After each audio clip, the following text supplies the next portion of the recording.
नमस्कार, स्वागत है आपका आज तक पर। आपके साथ मैं हूं मीनाक्षी खंडवार। किसान आंदोलन के समर्थन में आज दिल्ली में कांग्रेस की सियासत शुरू हो गई। पार्टी के नेताओं ने विरोध प्रदर्शन किया तो राहुल गांधी ने राष्ट्रपति से मुलाकात कर कृषि कानून वापस देने की मांग की। कांग्रेस इस मौके को भुनाने में जुट गई। राहुल, प्रियंका समेत तमाम पार्टी नेता अब सरकार को कृषि कानून के खिलाफ चैलेंज कर रहे हैं।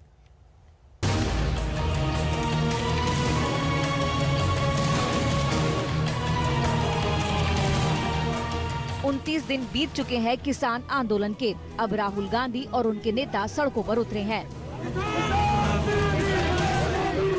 किसानों के समर्थन में कांग्रेस अपना तेवर दिखाती रही है, लेकिन पहली बार भूमिपुत्रों के समर्थन में पार्टी नेताओं को सड़क पर उतरने की याद आई है। प्रियंका गांधी पार्टी नेताओं के संग सड़क पर उतरी तो राहुल गांधी खुद राष्ट्रपति भवन पहुंच गए। उन्होंने राष्ट्रपति को कृषि कानून के विरोध में ज्ञापन सौंपा। यहाँ पे राहुल गांधी, केसी वेणुगोपाल और बाकी सांसद भी मौजूद हैं और ये वो वक्त है जब कांग्रेस पार्टी कहीं न कहीं किसान आंदोलन के साथ खड़े हुए दिखना चाहती है और लगातार 2 करोड़ हस्ताक्षर के साथ अब राष्ट्रपति को ज्ञापन देंगे। लगातार चुनावों में हार के बाद कांग्रेस अपना बेस मजबूत करने में जुटी है। ऐसे में किसानों के मुद्दे पर सरकार की घेराबंदी कर पार्टी अपनी नैया पार कराना चाहती है। प्रदर्शन के दौरान राहुल गांधी ने केंद्र सरकार पर गंभीर आरोप भी लगाए।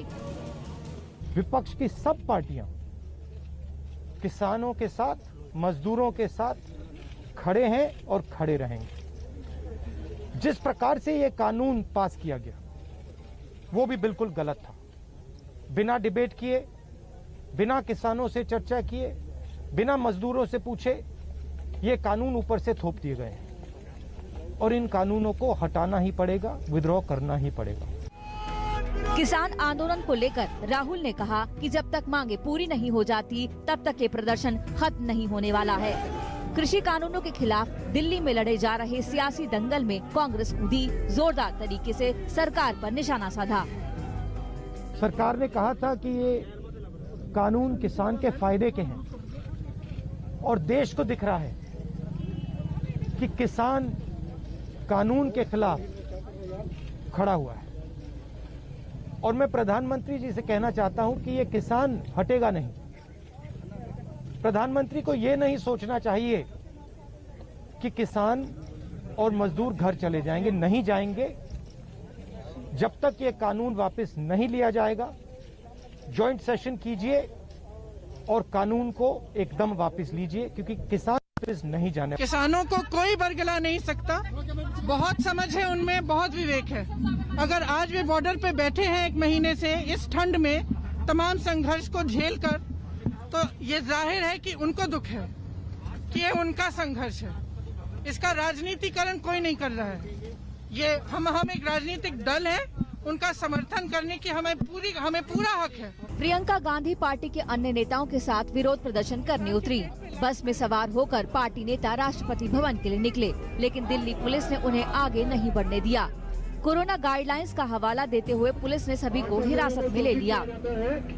आपको दिखाते हैं ये जो तस्वीर यहाँ ग्राउंड जीरो पे आपको नजर आ रही होगी। खचाखच बस भरी है। प्रियंका गांधी और तमाम कांग्रेस के नेता और सांसदों को ले जाया जा रहा है।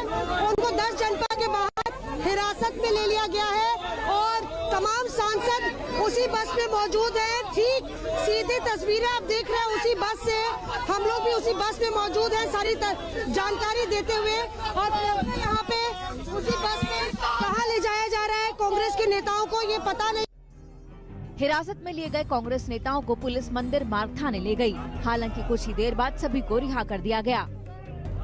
देखिए 6 सालों से जो भी इनके खिलाफ बोलता है, जो भी अपने लिए खड़ा होता है, उसको ये कुछ ना कुछ बोलते हैं। इस तरह का कोई नाम दे देते हैं। असलियत ये है किसान इस देश का अन्नदाता है, इस देश का हृदय है।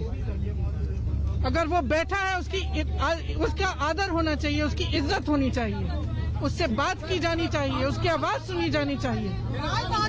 और इस तरह के नाम जो आपने उनके लिए उपयोग किए अभी, ये एक पाप है, ये एक पाप है। अगर सरकार इनको देशद्रोह कह रहा है तो सरकार पापी है। किसानों के मुद्दे पर एक तरफ कांग्रेस की सियासत जारी है, वहीं केंद्र सरकार और बीजेपी लगातार कृषि कानून का सच देश को बताने में जुटी हुई है। उनको तकलीफ इस बात में है कि जो काम हम कहते थे लेकिन कर नहीं पाते थे, वो मोदी ने कैसे किया, मोदी ने क्यों किया, मोदी को इसका क्रेडिट कैसे मिल जाए। ये कानून लागू हुए 6-7 महीने से ज्यादा समय हो चुका है, लेकिन अब अचानक भ्रम और झूठ का जाल बिछाकर अपनी राजनीतिक जमीन जोतने के खेल खेले जा रहे हैं। किसानों के कंधे पर बंदूक रखकर वार किए जा रहे हैं। पूर्व प्रधानमंत्री अटल बिहारी वाजपेयी के जन्मदिन पर यानी 25 दिसंबर को पीएम नरेंद्र मोदी किसानों से फिर से संवाद करने वाले हैं। बीजेपी अध्यक्ष जेपी नड्डा ने अपील की है कि पार्टी सांसद, विधायक, नेता और कार्यकर्ता पीएम के कार्यक्रम का हिस्सा बने। वहीं यूपी बीजेपी के कार्यकर्ता कृषि मंत्री नरेंद्र सिंह तोमर की चिट्ठी लेकर घर घर जाएंगे। शुक्रवार को ही केंद्र सरकार किसान सम्मान निधि की 7वीं किश्त भी जारी करने वाली है। इसके तहत 9 करोड़ किसानों के खाते में 18,000 करोड़ की राशि ट्रांसफर की जाएगी। सरकार की पहल पर कांग्रेस गुस्से में है, लेकिन किसान संगठन कह रहे हैं कि उनका इस सियासत से कोई वास्ता नहीं है। दिल्ली से मौसमी सिंह और अनीशा माथुर के साथ आज तक ब्यूरो। किसान आंदोलन पर मोदी सरकार भी जवाबी तैयारी में है। कल पीएम मोदी अवध के किसानों से संवाद करेंगे, लेकिन आइए इस बीच आपको हम सीधे ग्राउंड पर ले चलते हैं। हमारे साथ इस वक्त सिंघू बॉर्डर से जुड़ रही हैं अनीशा माथुर और गाजीपुर बॉर्डर में कुमार कुणाल मौजूद हैं। अनीशा, पहले आपका रुख करते हुए, बातचीत को लेकर डेडलॉक तोड़ने की कोशिश तो हो रही है, कांग्रेस पार्टी भी आज राष्ट्रपति से मिलने पहुंची है। सवाल ये कि सिंघू बॉर्डर पर इस वक्त क्या चल रहा है?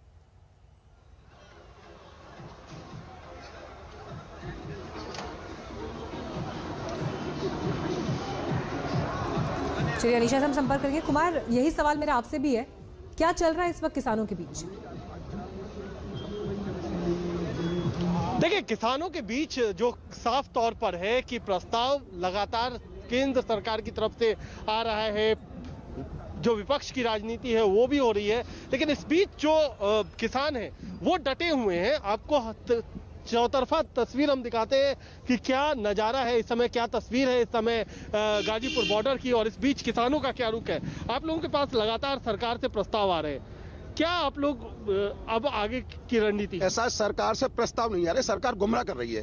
5 दौर की वार्ता हो गई, 5 बार की वार्ता में सरकार ये कह रही है किसानों को समझाएंगे, किसान अपनी बात पे हमें समझाना चाह रही है। सरकार कोई ठोस प्रस्ताव लाए, हम तो बैठे ही हैं, हमारी समस्याओं का समाधान कर दे। भाई सरकार हम बच्चे थोड़े ही हैं, क्या हमें समझाओगे? समझो किसान आज भी सरकार की तरफ से चिट्ठी आई है, तो ये चिट्ठी जो चल रही है किसानों के बीच में, लेकिन आप अपनी जगह पर अड़े हुए। ये तो प्रेम पत्र है, चिट्ठी कहाँ है? देखो, वार्ता थोड़ी करना चाह रहे हैं। एक तरफ प्रधानमंत्री कह रहे हैं सारे बिल ठीक हैं, तो जब सारे बिल ठीक है तो फिर वार्ता किस चीज पे करें हम?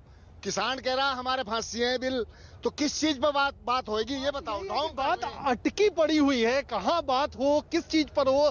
किसान ये पूछ रहे हैं कि जब बात जो 9 दिसंबर को थी वही आज भी वही स्थिति बनी हुई है, तो इसके लिए सरकार जिम्मेदार है। इस बीच जो हम दिखाएंगे कि किस तरीके से ट्रैक्टर ट्रॉलियां जहां तक नजर जाए वहां तक अब आकर खड़ी हो गई है। अब सिर्फ एक सड़क नहीं है गाजीपुर बॉर्डर पर जहां पर ट्रैक्टर ट्रॉलियां खड़ी है, जो भी आसपास की सड़कें हैं उन पर ट्रैक्टर ट्रॉलियों का तांता दिखाई पड़ता है। तो एक तरफ जो किसानों का रुख है वो साफ तौर पर दिख रहा है कि जब तक सरकार इनकी शर्तों पर बात नहीं करेगी तब तक वो मानेंगे नहीं। तो दूसरी तरफ जो किसानों के आने का सिलसिला है मीनाक्षी, वो भी लगातार चल रहा है, और आज भी जो हमें सूचना मिल रही है कि अलग अलग जगहों से, उत्तर प्रदेश, उत्तराखंड से और किसान यहाँ पर आएंगे, यानी अपनी संख्या बल बढ़ा करके सरकार पर दबाव बनाने की रणनीति इस समय। अनीशा भी आ गई है हमारे साथ सिंघू बॉर्डर से।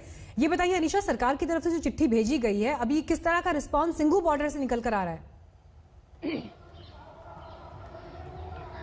देखिए, यहाँ पर तो कॉन्स्टेंटली यही बात बार बार दोहराई जा रही है कि सरकार जो है वो बात करने को तैयार नहीं है और जब तक तैयार नहीं होती तब तक हम पीछे नहीं हटेंगे। हमने कुछ किसान नेताओं से बात भी करने की कोशिश की, वो कह रहे हैं कि स्टेटमेंट अभी दी जाएगी। अभी तक तो जो यहाँ पर लोग भी हैं वो यही कह रहे हैं कि सरकार जो है वो बार बार किसानों को गुमराह कर रही है, अलग अलग बातें बनाकर बात कर रही है। और जो आज के लेटर में लिखा गया है खासतौर से सरकार की तरफ से कि एमएसपी और फार्म लॉज अलग अलग मुद्दे हैं और उन पे दोनों पर एक साथ बातचीत नहीं होगी, उस पर भी यहाँ के किसान लीडर्स यही कह रहे हैं कि देखिए ये दोनों बहुत इंपॉर्टेंट मुद्दे हैं।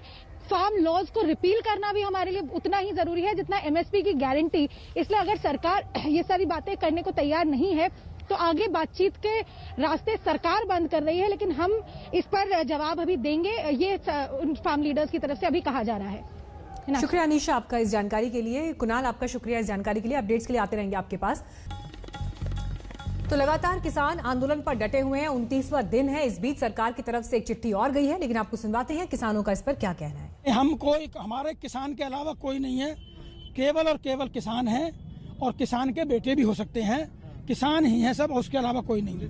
बैरिकेड लगा रही है, लगता है आप जा पाओगे दिल्ली? देखो, हम किसान हैं और हमारे जो बेटे हैं जवान वो बॉर्डर पर रहते हैं, तो ये भी हमारे बेटे हैं। तो हम गुजारिश करेंगे कि हमको दिल्ली जाने दें।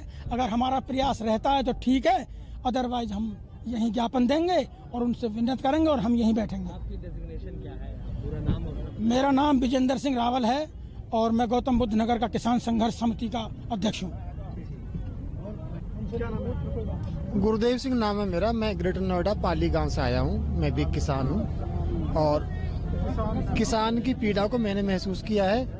और जो बिल है इसमें जो हमारी सरकार है उसने किसान की पीड़ा को समझा है और उसको दूर करने का प्रयत्न किया है और इस बिल का हम पुरजोर समर्थन करते हैं। और जो हमारे भाई किसान जो बैठे हैं वहाँ, वो भटके हुए भाई हैं, वो बरगलाए हुए हैं और मैं यदि कहूँ तो वो एक तरह से दलालों के द्वारा स्थापित किए हुए लोग हैं, उनके द्वारा कहीं न कहीं समर्थन है उन्हें। और दिल्ली जा रहे हैं। नमस्कार, मैं हूं अंजना ओम कश्यप। हमें उम्मीद है ये वीडियो आपको पसंद आया होगा। लेटेस्ट खबरों के लिए यूं ही देखते रहिए आज तक और इस वीडियो के पसंद आने पर लाइक, शेयर एंड सब्सक्राइब करना ना भूलें।